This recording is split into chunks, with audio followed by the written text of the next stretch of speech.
research that they did using machine learning and data science in R. And yeah, it should be fun. So thank you guys so much for agreeing to sit down with us and hang out. You should scoot over a little bit because you're I should? Okay, there you go. Yeah. There you go. Yeah. Now you're totally on. Now I'm on. Yeah. There You have no deniability. No, yeah, I can keep, this rules. So. Yeah, you can always scooch back and forth. It's not there a problem. you go. Yeah. Not a problem. No, thank you for having us. I think this is going to be a great opportunity for us to kind of talk through what we've been doing and our experience with. Yeah. I mean, we were really excited to see the article that you guys had published in the UAB e-Reporter on using data science in your research, and of course that you're using the Chiha supercomputer at UAB Yes. here that we manage. And getting support, all the wonderful support from you guys. Yeah, all so the time. we're happy to help, and we're happy to talk about what you guys are doing. So I think we were going to start out with just kind of getting a little bit about y'all's backgrounds, just kind of your origin story, and in terms of like what's your kind of educational background, and how do you feel like you came to this point where you were going to use data science in your research? Sure. Want me to start? Yes. After you. So my background is in medicine. So I've been trained as a physician back home in Egypt, and I've worked in clinical medicine for a short while before then switching completely to full-time research and public health. I started with public health, and I did a master's in public health. And then I did a PhD in clinical epidemiology and specialized in genetic epidemiology. Cool. And that's where data science came in, I guess. So because working with genetics and big data, right, you had to try and use those tools that are from other disciplines, like obviously like computer science, and try to apply those to our data. So that's where my introduction, obviously my training has been in biostatistics and in epidemiology, and there is, it's kind of like the segue, I guess. So you have those basics, but I understand now the difference between both disciplines. But I think it has helped me going into this. What would you say the difference between statistics and data science is? I struggle really with that all the time, right? Yeah. And I would love to hear how you guys feel about that. But for me, I have an answer for that. you have? Well, go ahead. No, after you. I want to hear you struggle with this. No, I was just saying. I mean, in my mind, I'm approaching it in the same way. It's like I have the data, and thinking obviously as an epidemiologist is like a lot of my thinking goes into getting the data at the beginning, like the design of the study and all those, considerations when you're, getting the data and collecting the data. But then after, in terms of analyses, for me, it's just depending on the structure of it that lends itself to what kind of tools that you can apply. I don't know if that's kind of where I we're going. think to me the important part of statistics is that machine learning lets you get a lot of, how do you say this? It lets you make a lot of predictions that can sound very precise, but I think the algorithms themselves don't have an appreciation for the uncertainty behind them. And I think you run into this especially in the finance industry, where quants have lots and lots of models with a number of variables that make statisticians cringe, and they get predictions out and they think they mean something, and a statistician looking at it would say, I think you have put too much stuff in your model and you're probably overfitted, and I wouldn't trust the predictions that come out of this at all.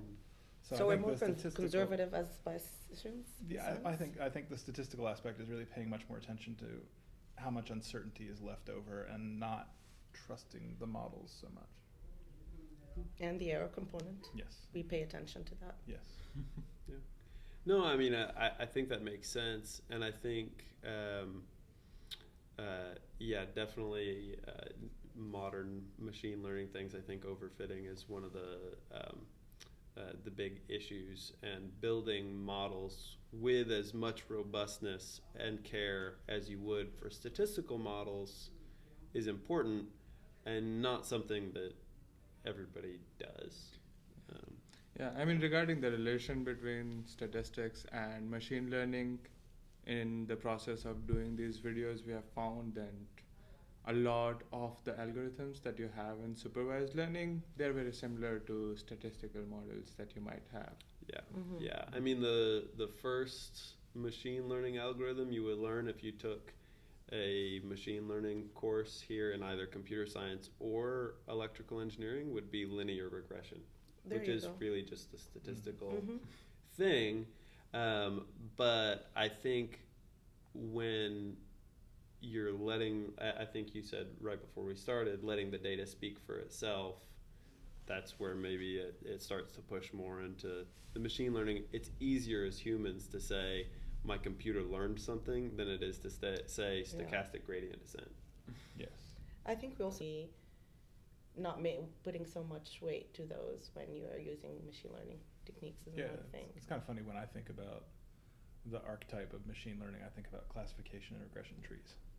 Right. Where it's a very different way than pre-specifying a linear regression model. You're just saying, let's look at the data and see, all right, which way can we split it basically in half that goes the best towards making our prediction better, and then you look at the half that you sent to the left and say, where can I split it again? Mm-hmm. And you keep going down with each thing till you've decided you can't meaningfully split it any further. So that's sort of what I think of instead of stochastic gradient descent, which is hard to say and hard to understand. Yeah. That's a very good way of thinking about it, especially the supervised learning. Yeah, thinking of it in terms of decision trees, where you're splitting out how a particular output is going to be achieved. I think, that's a good method of thinking about it. Yeah. Well, cool. So, what was the problem that you guys were setting out to solve? That's definitely your problem. It was. That one's It started off as my problem, I guess. Yes. So I'm just gonna think about that to make it easier for me to kind of explain it. Is the problem, the technical problem that I was facing. Of course. Yeah, that's exactly the question. So there you go. So I mean, as I said, I was working on this genetic data, and the kind of the standard way of looking at those associations were kind of one variable at a time, one polymorphism at a time, like one variant at a time, right? And if you think of it in terms of biological plausibility, that doesn't really make sense, that it's just one variant that's influencing that much risk. So the idea was to figure out a way where we can combine more of those effects together, but again, in a way that still biologically makes sense. And it's been a problem that it's a lot of people are trying to work on, and like in terms of interactions between those variants and interactions with lifestyle factors and how that influences disease risk. So the idea was we were thinking of some kind of tool that could translate that mathematically, and we came across one of those tools where it basically used Boolean combinations between those variants, and it made sense biologically as well, and we applied it to our data. And that's where it started off. And then similar to other tools, it's just kind of the idea of trying to find a tool where the essence of it, of what it's looking for, applies to the problem at hand. So when it comes to prediction, for example, it's a classification problem that we had, and that's where the idea, we thought about different tools initially to think of. We used random forest for classification, and then we came along the elastic net regression. It's the idea of using this tool that kind of lends itself to the structure of our data, in a sense. I don't know. That's good. Actually, I think the method of logic trees that you came across to put the genetic variants together is actually related to classification regression trees too. Right. Yes.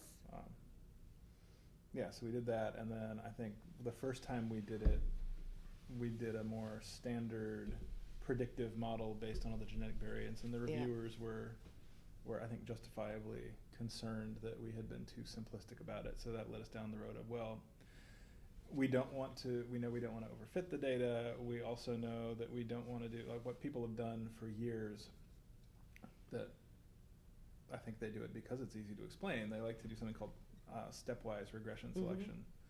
Forward or backward, and statisticians rail about it incessantly to absolutely no avail.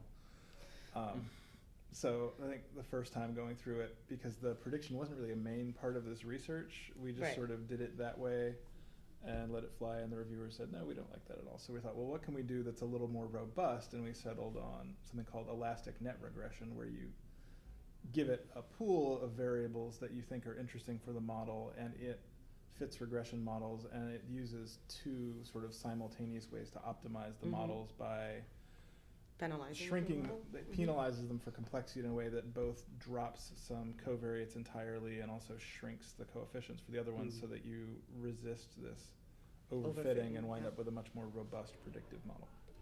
Okay, so the elastic net regression is kind of doing some feature selection and reduction in the process of its optimization. Yes. Yes. Okay, that's neat. I don't think we've encountered one of those models yet, so Yeah. that's pretty cool. And so you guys were doing all this in R, is that right? Yes. Yes. Okay. Yes. Right? We did all this in R. I wrote Mostly. I wrote a wrapper around Right. the functions in R to do this, so we could also do cross-validation easily, and then Noha shoved it all over onto Chiaha, so it could do it multiple ways Yeah. at a time and do it within a reasonable time scale. Yeah, all of our, like, all from the very beginning, like so we use those, like, the initial tool, the logic regression, to come up with those variants that we're gonna enter into the model. We ran those all in R on Chiha, and then we took those and ran with the elastic net again. And it took a lot of iterations. It wasn't like overnight, right? Yes. Well, it took a lot of fitting. Like yeah, and a lot of, it would, like, the code would stop, we'd think about it again, we'd read over it again. Well, and that's sort of what I tell students when I work Yeah. with them on projects too, is the interesting thing about machine learning is it's not totally unsupervised. You have to tell it what to do, Exactly. and you have to decide what parameters you're willing to work with. So there are a lot of choices that you have Yes. to make just to set the problem up, even if it then makes choices on its own as it goes through to give you the final results. Exactly. So we did a lot of those things. We're like, That's a very good point, because that's one thing that I think is an important distinction when you're fitting your, like, in a biostatistics class, and you do have some of those options, obviously, when you're setting up your variables, but then when it comes to machine learning, it's like, it seems like almost it's never ending. Like, there's always something. There's always another there's something parameter that to you do. can still, exactly. Yeah. Which you is can why tweak it that overfitting way is- or that yeah. way, Yeah. and it kind of. so, like, for the elastic net regression, it's using two separate methods. One's called ridge regression, and one is called lasso. Yes. And ridge regression, I'm going to get them mixed up. Ridge regression shrinks the coefficients, I think. And Yes. the lasso tends to remove Yes. variables entirely. So there's a coefficient that you put in there that sets the balance point between those two approaches. So we tried several of those, and then it gives you a series of nested models as it follows through iteratively. You don't necessarily want to take the last one. Right. So we went back and forth. First we were taking the last one in its series, then we went for one that was optimal by a different measure. So there's all sorts of choices to make, and I think what I always tell students in that is it's okay to make those choices. You don't have to do it every way. You just need to have a thoughtful explanation for why you made the choices that you did, and be able to defend them Yes. to a reasonable degree. Yeah. So how is the process of setting up the R environment for elastic net regression? Is it a simple library that you can download Yeah. and load, or? It's a simple library. I think the thing that was the hardest was just setting up the wrapper I was just around gonna it say, to do yes. the multiple iterations, and we also wanted to make ROC curves. Yeah. So it was setting up the thing that would let you do it with, so you could just plug in the coefficients that you wanted once at the beginning and tell it if you wanted cross-validation, and pull out the ROC curves and Right. do the testing for those things. So Yeah. it pulled together actually several different R packages. So Right, yeah, very most of the interesting. effort really went into that, and I'm gonna admit I started off doing it like. I remember that day, and we sat together, and he was like, "Let me write a function for this." Like, let me write. And I was like, "Yes, please." And yeah, it was. Wrapper functions it are made all the generally difference. very useful. Yes, I I'm made- trying to convince him that we should, maybe I shouldn't put it out on the world, but maybe I should. That we should write it up and publish it and put it out there. So maybe that's or at least put it on GitHub or Yeah, something. that's so if the people plan, want hopefully. to piggyback on Yeah. it, that's fine. next step Yeah. once the paper is out. So Yeah, I think that publishing of code, it's Yeah. actually a nice way to get folks to cite your work, right, true. because they're going to go to read your paper, then they're going to want to wonder how you did it. And hopefully And improve if on they it find too. if they find your GitHub, Yeah. then it's like, okay, well, I've got to cite these guys because I'm using their code. There you go. Yeah. So Yeah.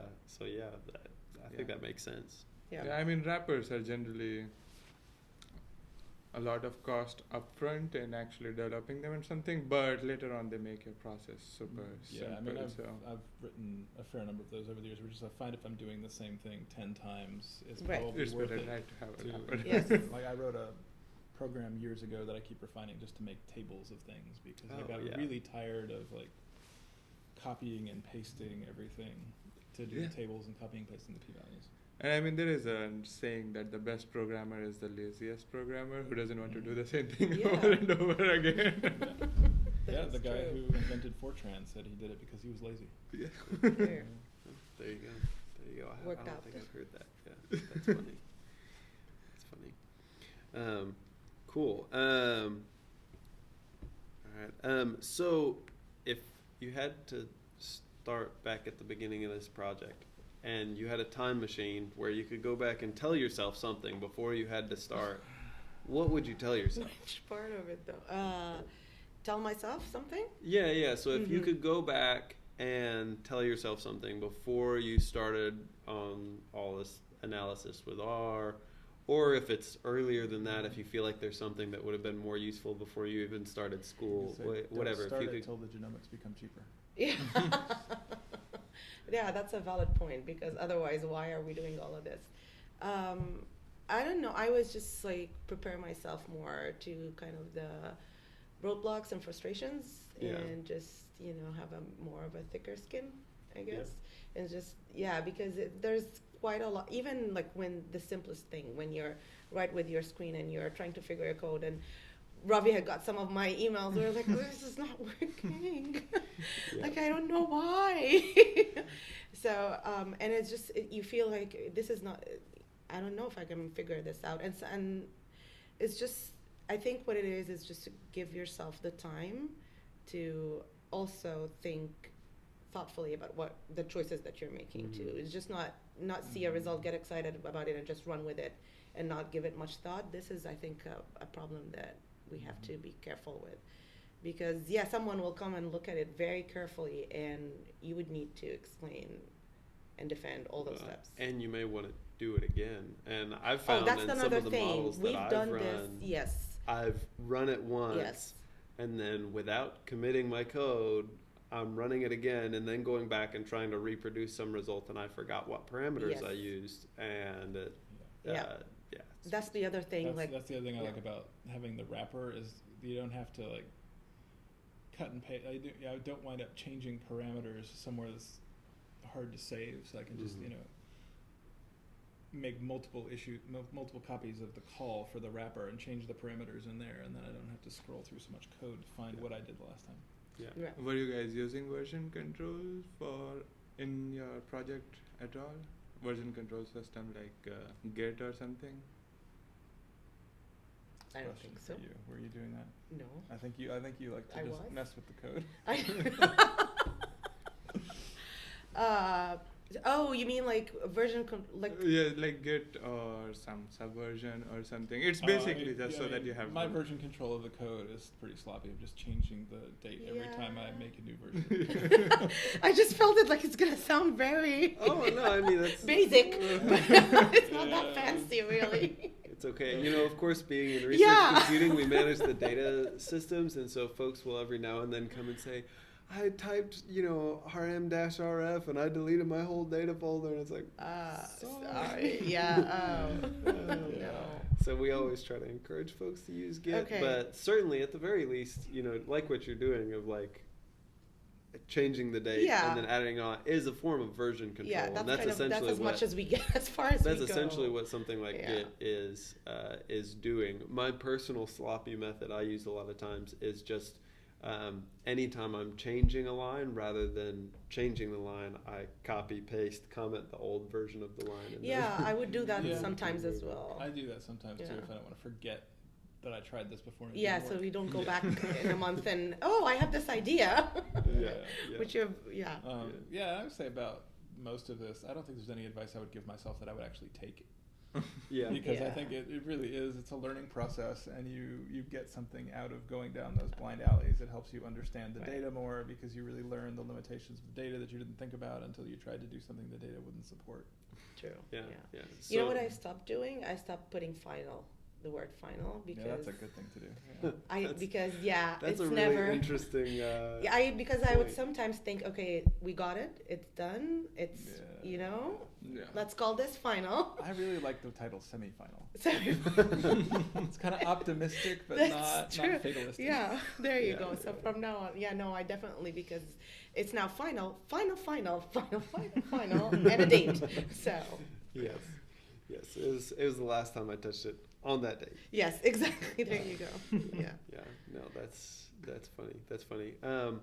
For other researchers that might have a little bit of programming experience but haven't done machine learning-y, data science-y things, would you say is it really all that scary once you've started doing it?